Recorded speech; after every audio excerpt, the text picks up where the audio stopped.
Welcome to Voices of Esalen. I'm Sam Stern. Happy Thanksgiving. Today we're doing an encore presentation of one of my favorite episodes, Jeff Kripal, on the cultural history of the Esalen Institute. Jeff is a historian of religions.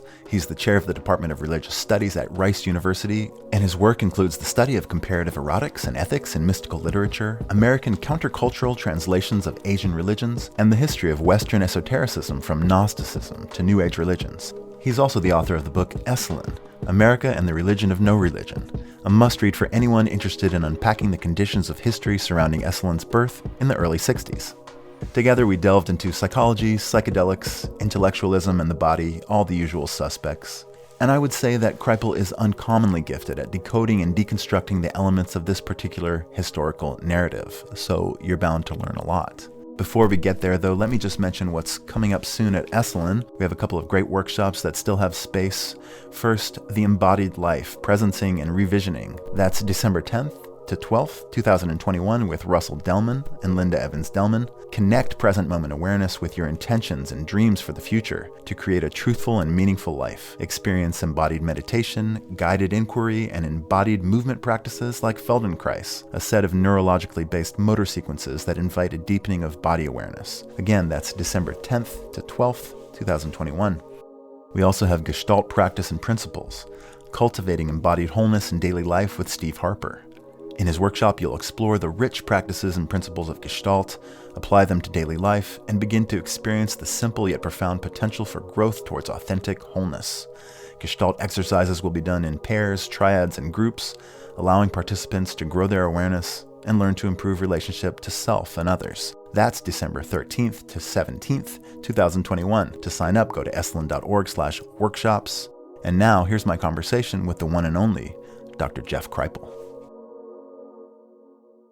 Would you say that, is it fair to say that you're one of the foremost scholars of Esalen history?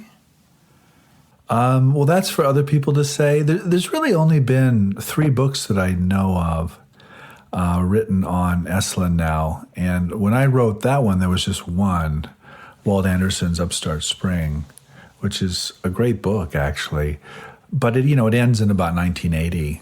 And so when I started my own book, it was about 2000, 2001. So, there was over 2 decades there. And of course, I had a different approach than Walt did. So that's why I wrote the book for a number of reasons, but it's certainly one of 3 books on Esalen, I'll put it that way. Well, let's dive in a little bit about what was it that drew you to Esalen that made you want to write kind of a comprehensive intellectual and sociocultural history of it? Okay, well that's a professional and a deeply personal question, but I'm happy to answer both of them. That's most things at Esalen are.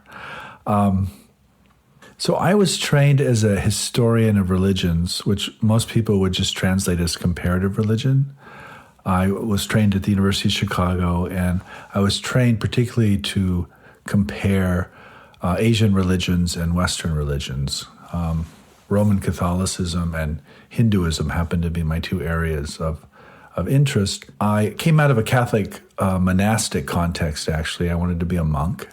I was a seminarian at a Benedictine monastery, and I went to graduate school and became essentially a comparativist and ended up writing a dissertation on the great Hindu saint Ramakrishna, 19th century Hindu saint, who was extremely influential here in the 60s and 70s through a book called The Gospel of Sri Ramakrishna. And I learned Bengali, which is what the text is written in. I lived in Calcutta for a school year, and I wrote this dissertation, which became my first book, called Kali's Child. And essentially what Kali's Child did is it tracked the English translation of the Gospel of Sri Ramakrishna and showed how it had left a whole bunch of stuff out that was in the Bengali. And the stuff it left out, or the stuff it spun, was the tantric stuff, some of which was very sexual, very graphic. And so I wrote about all of that, and it came out in 1995. So that was my dissertation and first book, and it became a kind of instant hit, as it were, in academic circles, but it also attracted the almost immediate attention of the Hindu religious right, which had just come into power in India. They attempted to ban it essentially. There were two national ban movements against the book in India, one in 97 and one in 2000, 2001 when I was teaching at Harvard. Both of those ban movements technically failed, went all the way up to Parliament, where it was voted down, but they practically succeeded. They essentially turned me into a kind of Salman Rushdie figure, and I became this sort of demonic, evil Western colonialist. And really, if you read the book, it's actually very affectionate. I love Ramakrishna. It's a affectionate book, but they just didn't want anybody talking about sexuality and sainthood at all. And there was a strong homoerotic current through the materials I was working with. And I was working with those as scholars work with them, very descriptively, very appreciatively, no moral judgment whatsoever. In fact, a lot of the Catholic streams I had come from were similarly homoerotic. So it was very familiar to me. And so I just wrote about it for about 7 years, from about 97 to about 04 or so. I was the target of all of these, not just ban movements, but all of these internet hate campaigns, particularly coming out of Silicon Valley with sort of right-wing Hindu computer scientists who knew way more about the internet than I did and really came after me hard and really ruined my name, essentially, in the Indian communities here. So the reason I'm telling you this story is in the middle of this horrible, horrible experience, 6-7 years of this. It was, to tell you how bad it got, when I moved to Harvard in 2000, they, of course, saw that and ramped up all the hate campaigns because I was at Harvard. And then when I moved to Rice in 2002, they attempted to block my hire and then block my tenure. So this was really serious stuff. It was really scary. It was really awful. And in the middle of that horrible experience of being the object of other people's hate campaigns, Mike read the book, Mike Murphy. He was in a San Rafael restaurant. It was the spring or early summer of 98. He just loved the book, like a lot of people. If you read the book, it's a good book. And he particularly loved it because it was about this tantric tradition that Sri Aurobindo also participated in. And so he recognized all of the tantric currents that I was writing about. Sri Aurobindo was a Bengali like Ramakrishna, but lived in a later period. He died toward the middle of the last century. Ramakrishna died in 1886, I believe, was when he died. So anyway, Mike finished the book in this restaurant and was so excited he called, he had a cell phone in the 98, and he called an operator and somehow found my name, and he forgot about the 3-hour time difference. So it was like close to midnight when the phone rang, and I didn't answer it. My wife answered it, and she, of course, didn't know who Michael Murphy was. I actually recognized his name. I knew who he was because of what I do. And he was very excited, but then he was very embarrassed because he realized that it was almost midnight. And we just had a very brief, simple conversation, but he then sent me all of his books and invited me out here in November of 98. I remember it well because it was just after the baths had collapsed. The original baths were destroyed, and the baths were then up on that cliff up near Rolfe. You can see the old ones. That's where they were. And so it was November of 98. And I kept coming back. Mike kept inviting me back for CTR events. CTR had just been officially formed. And I realized at some point, and this is where it gets personal, that I could never go back to India. And that I really had to leave the study of Hinduism, which was extremely difficult. It took me years to get to that place because I had studied Indian languages for, 15 years, and I was basically deciding to just walk away from all of that. And I realized that no one had written a book about Esalen or this zone for 20, 25 years, and that I could use all of my training as a scholar of Asian religions, and I could study and write about Esalen the way I had written about Ramakrishna. And I was pretty sure no one was going to persecute me for wanting to write about the things I wanted to write about here. And so that's actually why I wrote the book. I actually wrote the book to survive intellectually and spiritually. It was not just another academic project. It was a way to redefine myself and stay alive intellectually and spiritually. Well, I'm assuming that there was something about the Esalen Institute as you experienced it that signified a kind of path of rebirth, or a path that there was something special about it. Well, I mean, yeah, that's an understatement. It's for those of us who either live here or are who come here a lot, it's easy to forget, that first visit and what an impact it can make on somebody, the land and the community, and just the power of the place as a kind of pilgrimage spot. But on top of all that sort of just being awed by all of that, there was an immediate kind of intellectual and spiritual hit for me, because I recognized instantly that there was this sort of tantric lineage, through Mike at least, into the place. And I recognized that was just part of the lineage. There was a lot more going on. But at least I had a way to sort of tap into one stream of this river that was flowing. And so it gave me a kind of existential connection to the place that I might not have otherwise had. I want to talk to you a little bit about, because you're a historian, what was going on culturally during the early 1960s and perhaps a little bit before that made it possible for a place like Esalen to be founded. I thought maybe we could start off by taking a look at what was going on in the field of psychology. Yeah, I mean, the kinds of streams that flowed into Esalen were not new. They had been flowing through American culture for a long time. Most historians would point back to mid-19th century Boston as kind of an effective origin point. So transcendentalism, Emerson, the focus on nature, the focus on Asian religion, Walt Whitman, these sorts of ecstatic, kind of natural mystical currents that were extremely progressive and extremely provocative in the middle of the 19th century. Esalen sort of picks up on a lot of that, but adds the very important piece of modern psychology and modern science.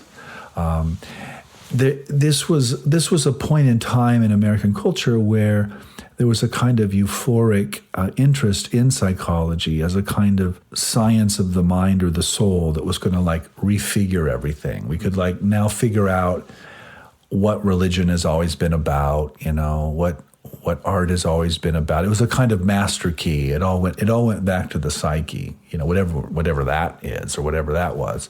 But it promised this. And there were still great sort of iconic figures in place, people like Freud and Carl Jung, and right on the horizon, Abe Maslow, who was trying to create a new psychology that was based on what he called self-actualization and peak experiences. Freud's psychology was dominant at this point. Psychoanalysis was dominant. But it had very much wedded itself to a kind of materialism, deep materialism, and a kind of sense that religion was childish and fantasy. And of course, there's a lot of evidence for that. But American psychoanalysis in the 1950s would have not been friendly at all to what was going this place at all. Jungian psychology is another matter. The Jungians would have been. They weren't particularly influential here, but that was sort of the wing that would have been. But it was really humanistic psychology and Maslow, and then Pearls, and then Gestalt, and then Groff, who sort of combines Freudian and Jungian currents that really take off here in the 60s and 70s. So it's a really complex. And I think the reason psychology was so exciting to people is it combined science and spirit, or at least that was the intuition. It wasn't just science. It was science trying to look at spirit or psyche or soul. Or if you want to be secular or reductive about it, mind or cognition. And there were very reductive models, like B.F. Skinner, for example. But those are not the people that became dominant here. Was it coincidence, or was it a plan that a leader like Fritz Perls and his Gestalt technique became kind of the overarching dominant model here at Esalen? I mean, a historian couldn't answer that. That's not a historical question. But it's a good question. Perls comes a little later, and Perls is not well received early on. He's a controversial figure. He's a difficult figure.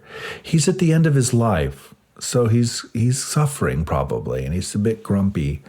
But he's also extremely charismatic and extremely insightful. You write in your book about Fritz Perls, his whole life having kind of a chip on his shoulder to Freudianism. Yes, he had a difficult relationship to the psychoanalytic community. So he was very much, he drew from Freud, but was also very much poised against Freud. But I think the bottom line with Perls is he had an almost uncanny ability to read people very, very quickly. And he had a very dramatic technique, this hot seat in a group. So there was a kind of performance quality to this. This wasn't an analyst and an analysand in a private office on a couch that nobody else participated in. This was a stage performance in some sense. And so I think that's one of the many reasons it just was really effective here, because it was really a community that was doing the therapy, not just an individual and an expert, as it were. Yeah, I thought about that element a lot as I read your book. And it seems there's an element of drama. There's an element of wanting to take what had been in the dark, bring it out to light in some fashion that's almost acrobatic. I'm wondering if you could give some perspective on that, because that's not exactly the way that things are now. Yeah, I mean, so I was born in 1962. So when I speak about these things, I'm speaking as a historian, not as someone who was there. However, when I was in college or the seminary in the 1970s, they were very much doing all this encounter group stuff. So I experienced it. I know what it's like, and I know sort of what the history of it is. And essentially the history is this. In the 50s, the 60s happened because of the 50s. The 50s were a kind of lockdown on the emotions. You didn't express your emotions. You had cultural movements like McCarthyism, going after intellectuals and screenwriters and people interested in these ideas. You had a war going on. You had a nuclear armament, being built up. I mean, even when I was a kid, you had bomb raid things where you got under your desk and covered your head as if that was going to protect you from being vaporized by a nuclear bomb. It was ridiculous looking back on it. But it was, what I'm trying to say, it was an era of fear and an era of fantastic conservatism, and clamp down. And so the 60s was this, the reason I think in many ways it was so powerful is it was so cathartic, and expressing one's emotions and exploring one's emotions and exploring one's relationships in a public setting was just so not what was done. And so it was very powerful. When you cross a taboo, it's powerful. And I think that was a lot of the excitement. And then what happens, of course, also is then you mix in the whole psychedelic stew into that, and you just get this rocket that takes off and often crashes. But there's all kinds of things going on there. The psychedelic story is a long one, and I'm not an expert on it, but I had to interact with it a lot to write this book. And what's so interesting about the psychedelic story is that it's really a story about intellectuals and scientists. You don't get the psychedelic movement without pharmaceutical companies and professional intellectuals in universities and hospitals. What essentially happens is human beings, of course, have been using psychoactive plants for forever, but certainly not in the U.S. And Albert Hofmann synthesizes this incredibly powerful substance, looking, for a pharmaceutical. He wasn't looking for it. And he accidentally doses himself, and he has this famous bicycle ride. But then what happens is Freudians and doctors and psychoanalysts decide that it might be useful to give this new substance to medical students so that they can see what a psychosis is like from the inside. That was the reasoning, actually. And then when the Americans got a hold of it, they gave it to hospitals at universities, and they funded all kinds of studies to figure out whether it could be used for medical reasons or military reasons or whatever. And basically what happened was the intellectuals and the scientists got a hold of this stuff, and they figured out really quickly that it was extremely powerful, and they started to use it on themselves. Recreationally. Or to create. Like Huxley, for example. Aldous Huxley always argued against recreational use of LSD or mescaline. He was the counter voice. He did not like Tim Leary's approach to this. He knew Leary they were friends, but he completely disagreed with Leary on this one. He felt they were too powerful, and they could be used to create art or literature or thought itself. You could do things with it, but you had to use it in a controlled setting, and you had to know what you were doing, and you had to control the stuff. You couldn't release it into the public because there would be an immediate backlash. He feared a legal political backlash, which of course is exactly what happened. Leary felt that it was too good, it was too powerful, it had to be given to the people, as it were, and so release it into the bloodstream, as it were, of the culture. And this is the Ken Casey position, of course, too. And so you had this debate going on with these folks, but what's so interesting to me as a historian is it gets released into the bloodstream of the culture through the intellectuals and the scientists. It doesn't just appear. And even someone like Gordon Wasson, who was so influential in the 50s with this, he's a banker. These aren't the people you expect to invent the psychedelic culture, essentially. But that's who did it, actually. And then what happens is people like Leary and Huxley, they almost immediately associate the psychedelic states with Asian religions.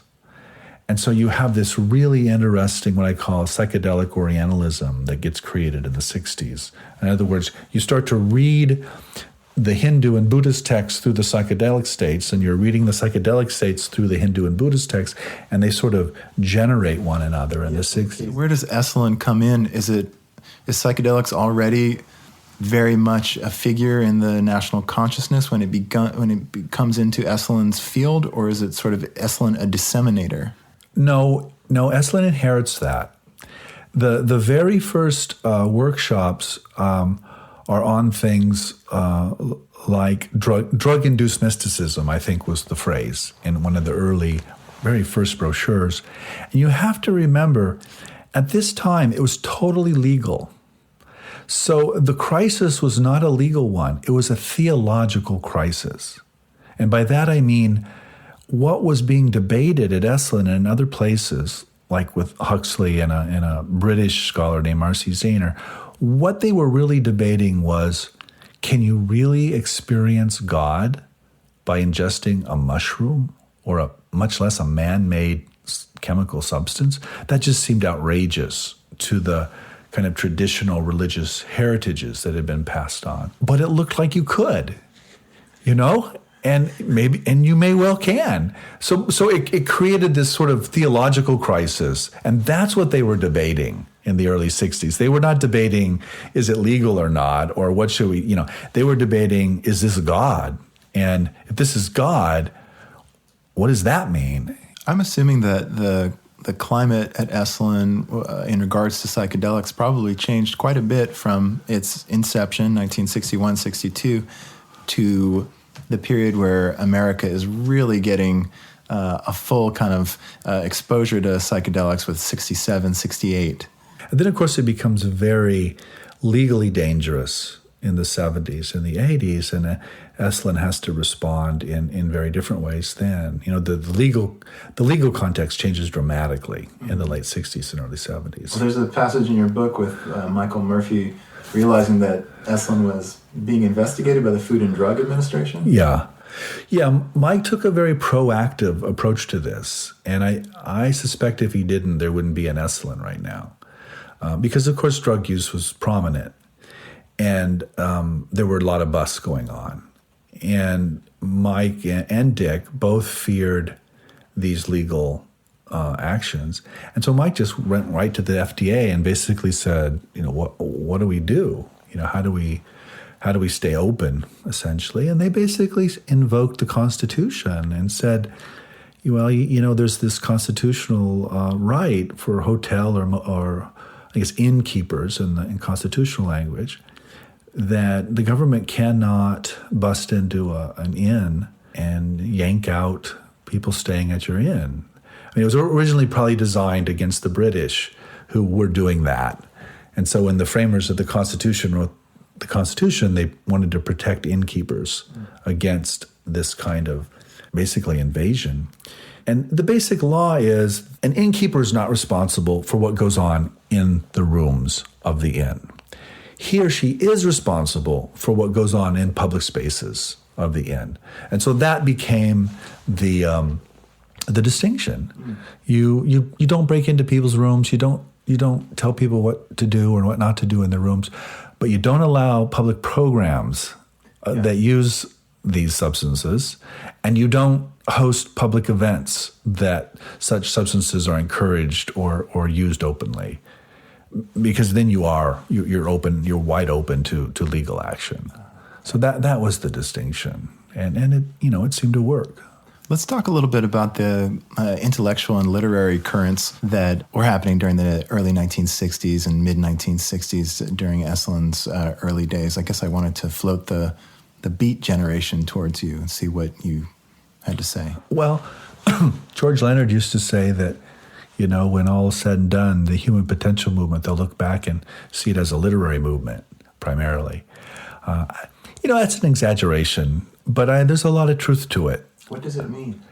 Well, it means that the people who really founded the human potential movement were writers. They were first and foremost writers. And even the therapists and the early body workers, they all wrote, and these are how these ideas were disseminated. There's no internet, right? People read books. They actually read books, and this is how you got your ideas out there. The folks who really shaped the ideas that become the human potential movement are people like, the Beat poets were, of course, a collection of poets that had turned primarily to Buddhism for inspiration. And they had, there were many of them, and they were all very different, but they had sort of taken on Alan Watts as their kind of resident guru.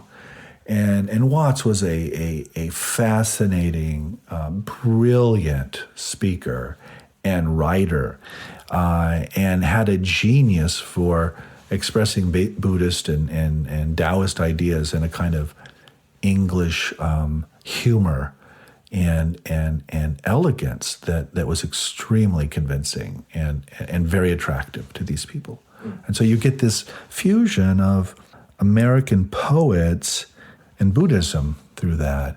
And some of these Beat poets, people like Ginsberg, for example, had profound mystical experiences reading poetry and then converted to Buddhism. They were also proposing or propounding basic Hindu practices, but they were also getting into huge legal trouble because the pornography or the laws around how you could express sexuality in literature hadn't been fought out yet. And so someone like Henry Miller down the road here, he used to joke if you wanted to buy his books, you had to go to where the shipments come in because they'd all been confiscated and they were all in these warehouses. So he was just banned all over the place. And Ginsberg was like that. Howl was his great poem. And censorship campaigns against it were extreme. But those battles were fought, and won. And so that's another thing that produces the 60s is you can now express yourself in a way around sexuality that you actually would have been jailed before that. And we don't realize that, with the internet and we're kind of spoiled here. But I mean, you could be jailed. There were postal laws. If you sent literature through the mail on things like birth control or something, you could be jailed for that because you were distributing pornographic materials. What I'm trying to get at here was Esalen kind of a product of the 60s, or was it something that was going to come into existence no matter what, and just profoundly influenced by the cultural developments that were happening? It's a great question. When I wrote the book in 2007, and a Houston family gave the press a little chunk of money and sent me on a book tour, and so I went all up and down this coast and through the Midwest and just a little out east. By the way, if you want to be humbled, go on a book tour. It's extremely humbling. But, the couple dozen people I spoke to, the question they always asked, this is 2007 now, so this is in the middle of the Bush years. The question they always asked was, how do we do this again? How do we get this thing going again? In other words, not just Esalen, but the whole thing. And my answer, which wasn't much of an answer, but it's all I got, was that it's not up to you, actually.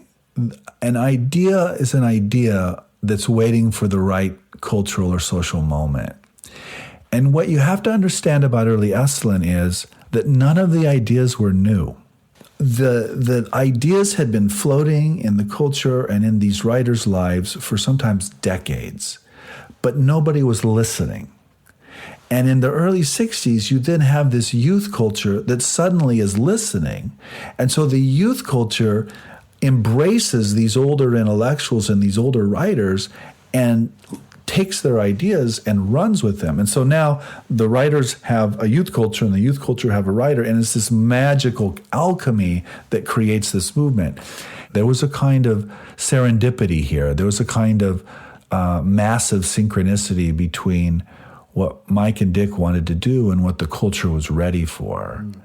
And I think that's why you get that. So to answer your question, Esalen certainly did not produce the counterculture by any stretch of the imagination, but it happened to get going right as that was happening. Counterculture is a little later, 64, somewhere in there.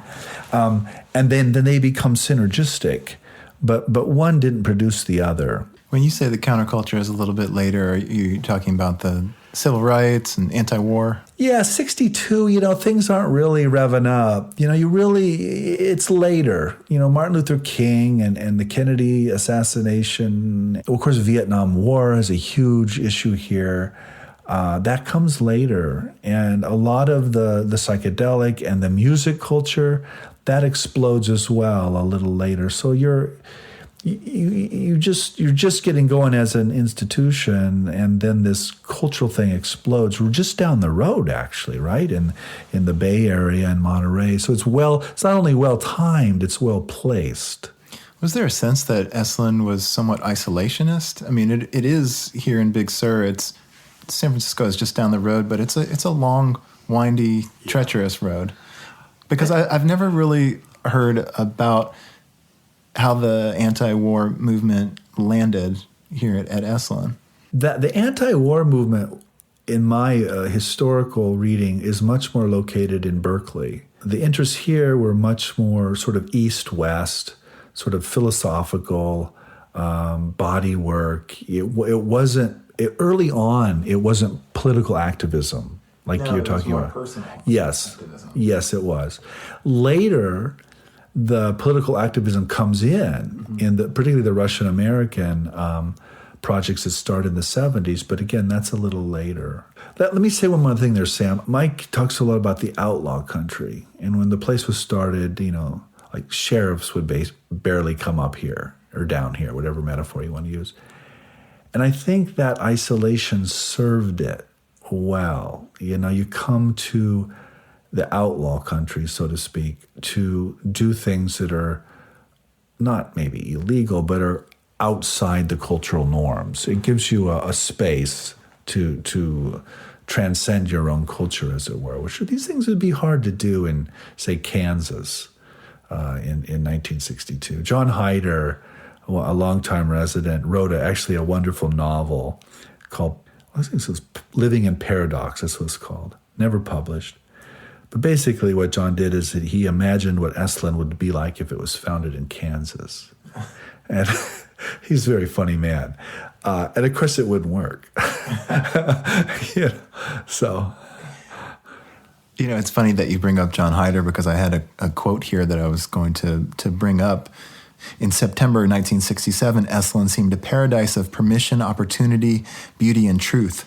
By February 1971, both I and the Institute seemed older and weary, jaded by too many miracles too quickly digested.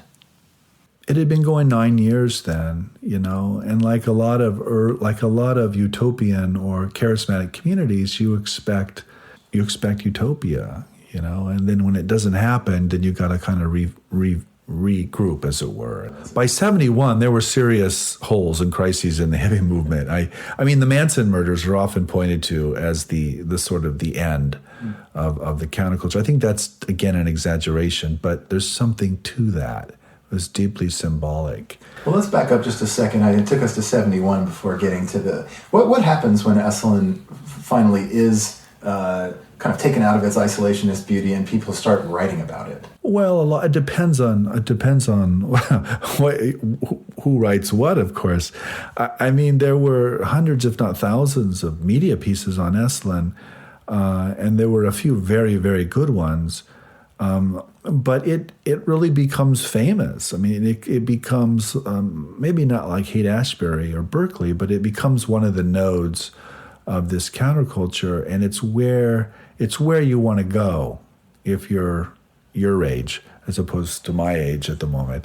So George Harrison lands here with Maharishi Mahesh Yogi on the front lawn in a helicopter. I mean, you don't... So it's got cultural cachet at that point.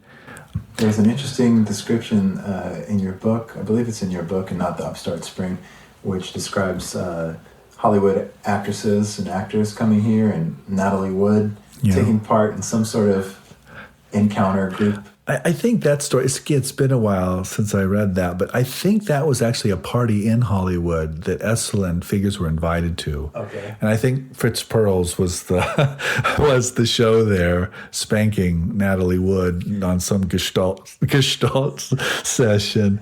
I know George Leonard was there, and I think Mike was there too, but yeah, I think that's the Hollywood party. Okay. There's another passage in your book which describes Fritz Perls smacking Carlos Castaneda? Right. What was the occasion? Well, okay, so Perls he referred to Mike's interest in mysticism as the mud of occultism, which is actually how Freud... he got it from Freud. That's what he said. He got that from Freud, who was talking about Jung. But anyway, Perls was extremely skeptical of all of these ideas about the mystical and the occult and the metaphysical. And there was all the things Mike was interested in. And when he heard Carlos Castaneda, who was just an anthropology, he was another academic, by the way. He was an anthropology student. And this was before he had published the book.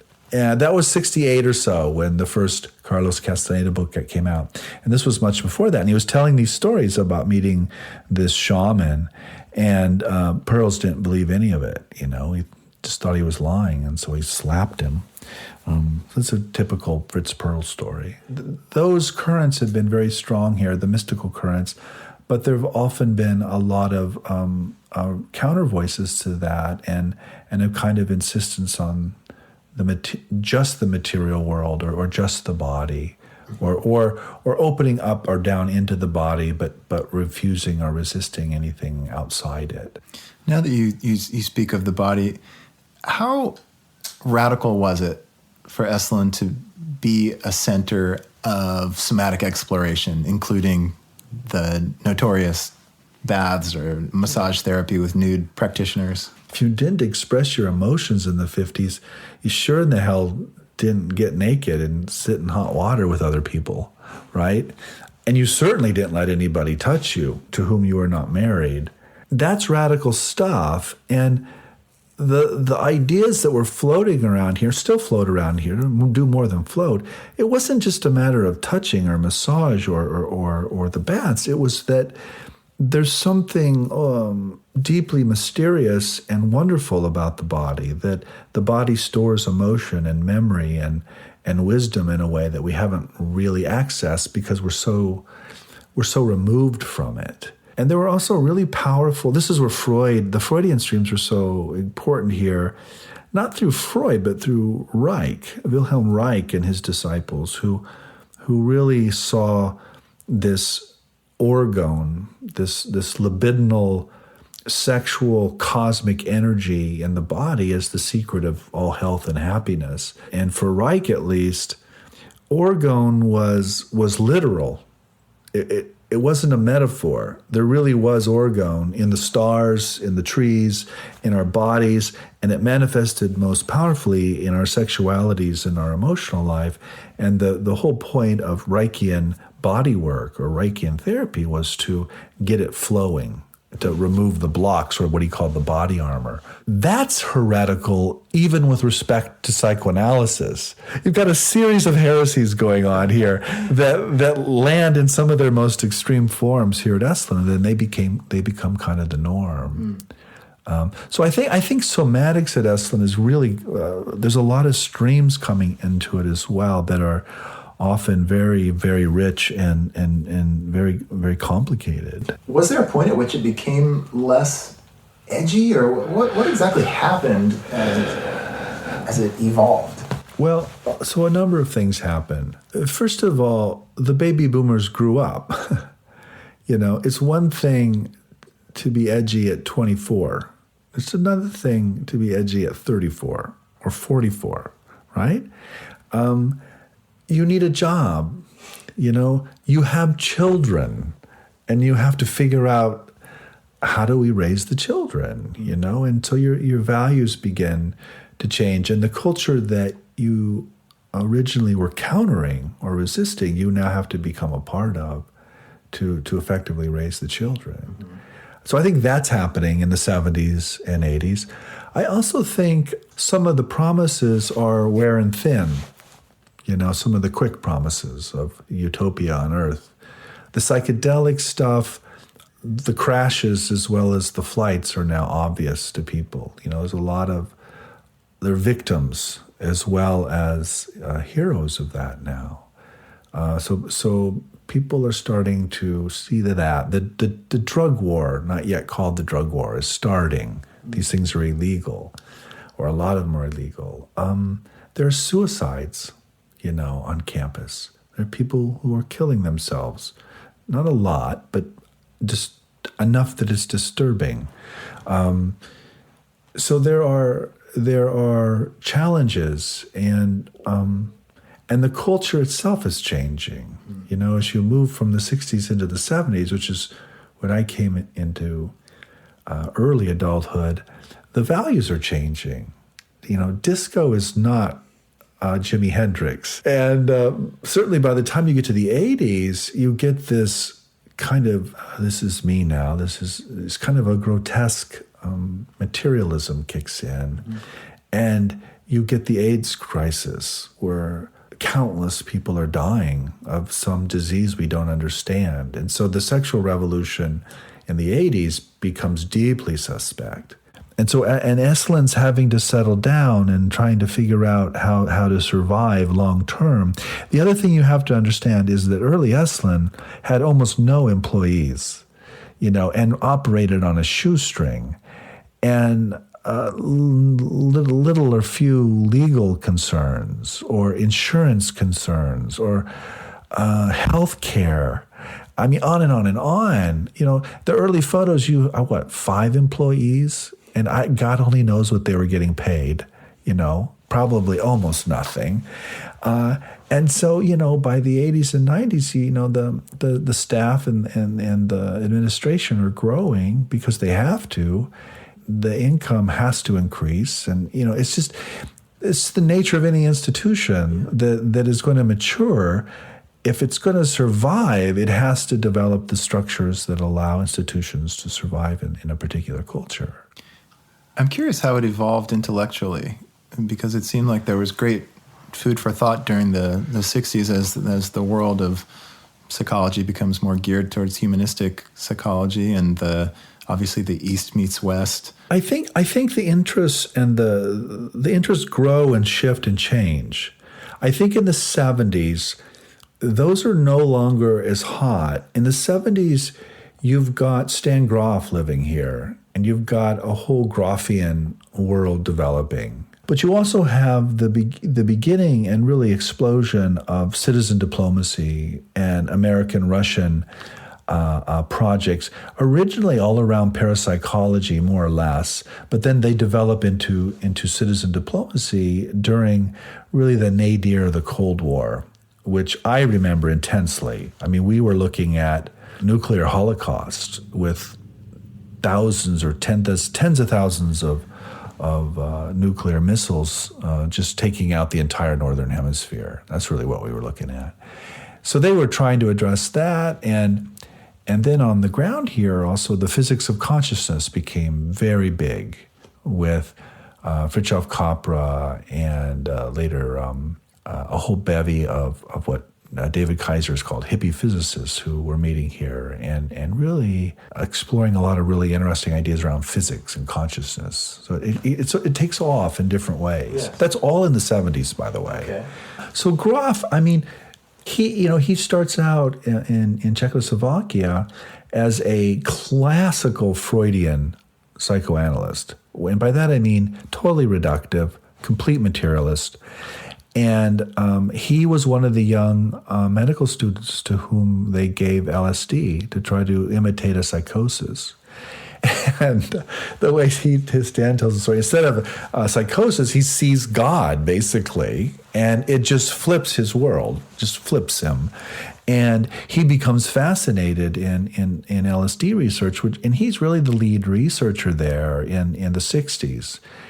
And then the communists roll in to Czechoslovakia and basically take over the country, and Stan decides to stay in the U.S. at that point as a political exile.